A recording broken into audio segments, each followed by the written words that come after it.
Di Amsterdam, ku baca buku berdarah.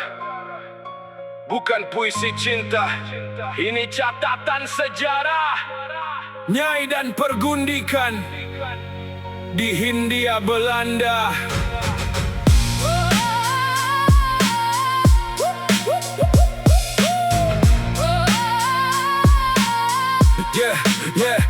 Aku di toko antik dekat Rijksmuseum. Buku berdebu judulnya Penuh Dendam. Ku buka halaman 42, daftar budak Batavia. Tertulis nama kau di sana. 1 Jawa, 20 gulden itu harga kau. Lebih murah dari kuda, lebih murah dari kerbau. Perempuan Jawa jadi babo di dapur. Digilir tuan Belanda, anaknya dibuang hancur. Sepertiga Batavia adalah budak terantai. Dicambuk, diludahi, disuruh merangkak merantai. Itu bukan fitnah, itu tinta Belanda. Itu nasib kakek kau yang kau lupa buta. Aku Aceh, aku bukan budak. Aku tak pernah tunduk. 30 tahun perang rencong, ku tak pernah bungkuk. Kau dirantai, kami yang memutus rantai itu.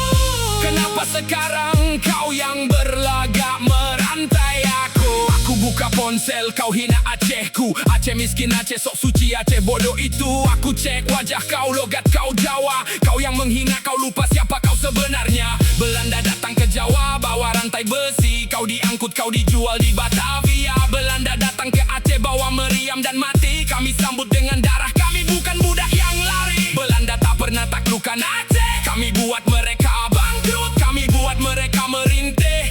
Kau hidup karena mengabdi, aku hidup karena menolak mati.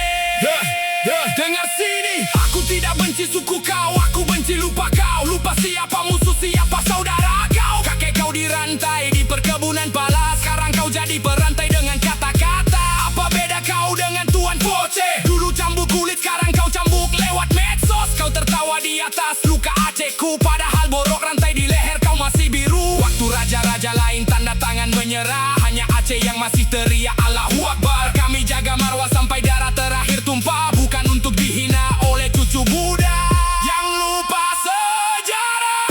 Aku Aceh, aku bukan budak. Kau dirantai, aku yang lawan. Jangan kau jadi Belanda baru di tanah yang dulu kau dijajah bersama aku.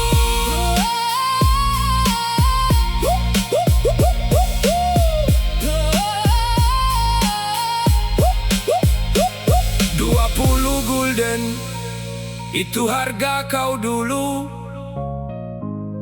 Ingat itu sebelum kau hina aku.